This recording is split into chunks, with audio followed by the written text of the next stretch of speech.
Last summer, the Wayne Rooney effect was very real for DC United. With the former England captain on board, the latter part of the season contained a verve and joy akin to an extended summer vacation. The Black and Red went the 4th of February 11 down the stretch to secure a playoff spot, a feat that seemed beyond DCU earlier in the season. The first-round playoff defeat to the Columbus Crew seemed a mere hiccup in terms of United's ascent back among the league's elite. 10 games into 2019, the magic, both for Rooney and the team, has been hard to lock down. There have been stretches of dynamic play, mixed with DC getting backed into its own half for extended periods. The inconsistency has been such that a look at the Eastern Conference standings causes something of a double-take. The rough patches, in particular a 4-0 home shellacking at the hands of LAFC, stick in the memory, and yet there sits DC United, tied for first place in the conference alongside the Philadelphia Union and the Montreal Impact. DC hosts Columbus on Saturday, 8 p.m. Eastern Time, ESPN, in hopes of remaining out front in the East. "It's weird that we're still in first place in the East," said DCU defender Steven Birnbaum.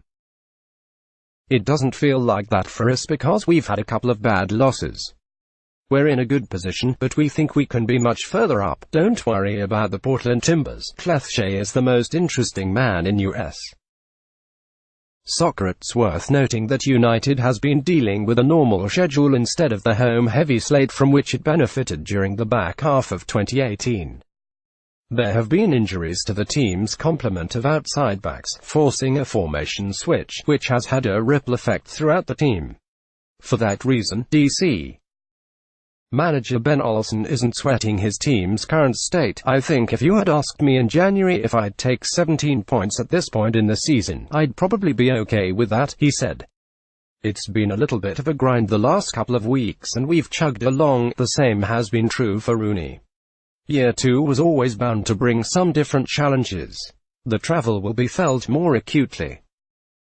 Teams are a bit more familiar with how Rooney and Luciano Acosta, Robin to Rooney's Batman, operate. But in terms of numbers, Rooney keeps on keeping on, with 5 goals and 3 assists in 9 appearances. His value in the locker room remains solid gold. "I think that's what's so great about Wayne," Olsen said. "He's not a guy that's different from day to day, or week to week, or season to season. He does what he does. He's a good teammate. He's engaged in the process.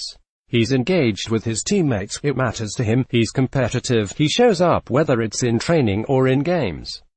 And he makes plays. He's respected by the group." People want to know, has he changed? It's been more of the same, yet Rooney has no doubt suffered as a result of the injury bug, claiming outside backs Chris McCann and Joseph Mora. Those injuries forced Olsen to go with 3 central defenders in the back. The wingbacks have found it more difficult to get into the attack, resulting in Rooney and Acosta getting isolated at times. There's also been a bit of superhero syndrome, where Rooney, and, to a lesser extent, Acosta, is expected to save the day. "One of our issues is we need to threaten the space behind so now we can free up Lucho and Wayne," Olsen said. "At times we put too much weight and responsibility on those two being our offensive production. Now we have to find ways to come out in other areas on the field, with other players and positions to be real threats that other teams have to deal with, to free up what we think is a very good duo. There are also other factors." Birnbaum surmised that teams have been more physical with Acosta this season in a bid to disrupt DCU's rhythm, and the numbers back him up. According to ESPN stats, Acosta's contract situation, his deal is up at the end of the season, looms as well. DC United has managed to ride out this stretch, although a trade reveals that Olsen is eager to return to the form and style that propelled the side last season, even in the opening weeks of the 2019 campaign. DC on Friday completed a deal to acquire outside back Marquinhos Pedroso from FC Dallas.